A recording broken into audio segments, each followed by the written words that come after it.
اور روضۃ النبیہ کے اندر نواب صدیق حسن خان رحمۃ اللہ علیہ نے لکھا ہے کہ یہ جو سومو لرؤیتی وافطروا لرؤیتی والی روایت ہے، اس کے بارے میں ایک بات ذہن میں رکھ لو، کہتے ہیں کیا کہتے ہیں؟ وہی خطاب لجمیع الامہ، یہ خطاب دنیا کے تمام لوگوں کے لیے، پوری امت کے لیے ہے۔ فمن رآہ منہ فی ای مکان کان ذلک رؤیۃ لجمیعہم، اگر دنیا میں کسی بھی جگہ پر کسی ایک مومن نے چاند دیکھ لیا اور گواہی دے دی تو یہ پوری امت کے لیے دیکھنا مانا جائے گا، یہ تمام امت کی روح تسلیم کی جائے گی۔ یہ بات روضۃ النبیہ کے اندر نواز صاحب نے لکھی ہے۔ حضرت شاہ ولی اللہ محدث دہلوی رحمۃ اللہ علیہ نے مسوہ شرح موطا کے اندر تو حضرت امام ابو حنیفہ کا قول نقل کر دیا ہے، وعند ابی حنیفہ یلزم مطلقا، امام ابو حنیفہ رحمۃ اللہ علیہ کے نزدیک یہ روزہ لازم کر دیا جائے گا مطلق طور پر۔ یہ جملہ بتا رہا ہے کہ دنیا کے کسی مومن نے چاند دیکھ لیا تو اس کا یہ دیکھنا پوری دنیا کے مسلمانوں کے لیے دیکھنا مانا جائے گا، اس کی رویت جمیع امت کے لیے رویت مانی جائے گی۔ یہ شاہ ولی اللہ صاحب محدث دہلوی نے حضرت امام ابو حنیفہ رحمۃ اللہ علیہ کا قول نقل فرمایا ہے۔ امام شوکانی رحمۃ اللہ علیہ کا قول نیل الاوطار کے اندر موجود ہے کہ اذا رآہ اہل بلد فقد رآہ المسلمون، اگر دنیا کے کسی بھی ملک کے اندر کسی مسلمان نے اس کو دیکھ لیا تو سمجھو فقط رآہ المسلمون، دنیا کے تمام مسلمانوں نے اس کو دیکھ لیا۔ ایک مسلمان کی رویت کسی بھی ملک کے اندر، کسی بھی دنیا کے خطے کے اندر پوری اسلامی جماعت کے لیے، پورے مسلمانوں کے لیے رویت تسلیم کی جائے گی۔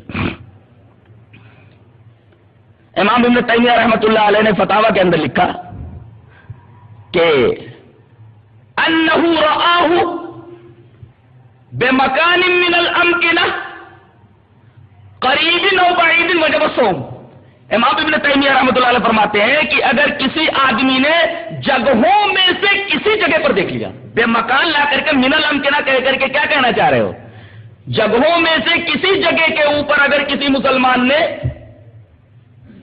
چاند دیکھ لیا، چاہے قریب ہو بلد، چاہے بعید ہو، قریب ہو یا بعید ہو، اس کا کوئی بھی اعتبار نہیں ہے، وجب الصوم، تو صوم واجب ہو جائے گا، روزہ رکھنا واجب ہو جائے گا۔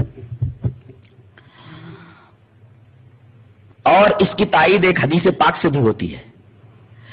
حدیث پاک پہلے دیکھیے، اس کے بعد ایک حدیث سے اس حدیث کی تائید۔ عن ابی عمیر بن انس بن مالک رضی اللہ تعالی عنہ قال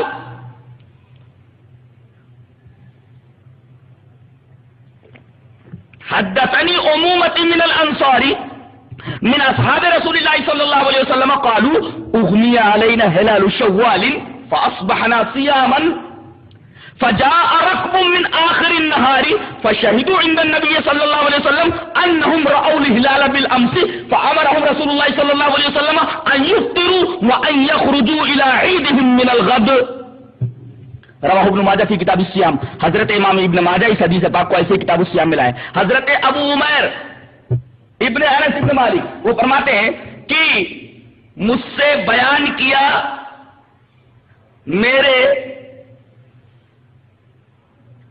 انصاری چچاؤں نے، جو رسول اللہ صلی اللہ علیہ وسلم کے اصحاب ہیں، رسول اللہ صلی اللہ علیہ وسلم کے صحابات جو انصاری تھے اور میرے چچا تھے، انہوں نے بیان کیا کہ ایک دفعہ ہمارے اوپر شوال کا چاند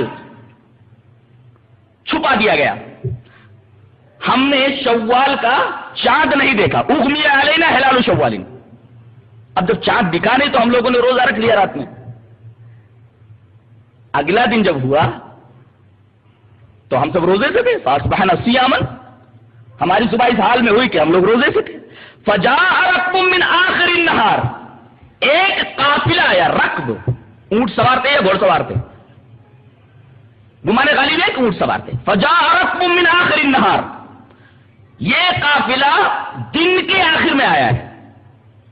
قیاس کیا جا سکتا ہے کہ یہ قافلہ بالکل مغرب کے قریب قریب آیا ہے، سورج غروب ہونے کے قریب قریب آیا ہے یا عصر کے وقت آیا ہے.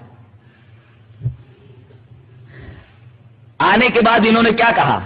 فشہدوا عند النبی صلی اللہ علیہ وسلم، قافلے کے لوگوں نے نبی کریم صلی اللہ علیہ وسلم کے پاس آ کر کے یہ گواہی دی. کیا گواہی دی؟ انہم رأوا الہلال بالامس، کی انہوں نے گزشتہ دن مغرب کے وقت چاند دیکھا ہے. انہم رأوا الہلال بالامس، نبی کریم صلی اللہ علیہ وسلم نے جب یہ سنا فأمرہم، تو حکم یہ دیا کہ ان یفطروا، کہ تمام لوگ روزہ توڑ دیں، روزہ نہیں رکھا جائے گا. وَأَن يَخْرُجُوا إِلَىٰ عِيدِهِمْ مِنَ الْغَدِ، آنے والے قافلے نے چونکہ مغرب کے قریب قریب یہ خبر دی تھی، اب عید کی نماز ادا کرنے کا وقت نہیں تھا. نبی کریم صلی اللہ علیہ وسلم نے فرمایا یہ روزہ توڑ دیا جائے اور عید کے لیے کل دن کے اندر نکلا جائے گا. غور فرمائیے، سب روزے سے ہیں، قافلہ دوسرے دن شام کے اندر آتا ہے. ثابت کیا جا سکتا ہے کہ تقریباً 16 گھنٹے گزر چکے ہیں. 16 گھنٹے کے بعد، 16 گھنٹے کے سفر کے بعد یہ لوگ مدینہ آئے ہیں. 16 گھنٹے گزر چکے ہیں. اب 16 گھنٹے میں انہوں نے کتنا سفر طے کیا ہوگا آپ خود اندازہ لگا سکتے ہیں. نبی کریم صلی اللہ علیہ وسلم نے ان سے یہ نہیں پوچھا کہ تم کہاں کے رہنے والے ہو، تم کتنی دور سے آئے ہو، بلد قریب سے آئے ہو کہ بلد بعید سے آئے ہو، ہمارے شہر مدینہ اور تمہارے شہر کے درمیان اختلاف مطالع ہے یا نہیں ہے، اختلاف رویت ہو رہی ہے کہ نہیں ہو رہی ہے اختلاف مطالع کی وجہ سے. نبی کریم صلی اللہ علیہ وسلم نے یہ پوچھنا چھوڑ دیا، نہیں پوچھا. اب جب نبی نے نہیں پوچھا، چھوڑ دیا، تو اب ہمیں کیا کرنا چاہیے؟ چھوڑ دینا چاہیے. کیوں؟ اس لیے کہ نبی کی حدیث ہے چھوڑ دینے کی. کیا حدیث ہے؟ حدیث اس طرح ہے، وعن ابی ہریرہ رضی اللہ تعالی عنہ قال قال رسول اللہ صلی اللہ علیہ وسلم ذرونی ما ترکتم فانما ذرونی ما ترکتکم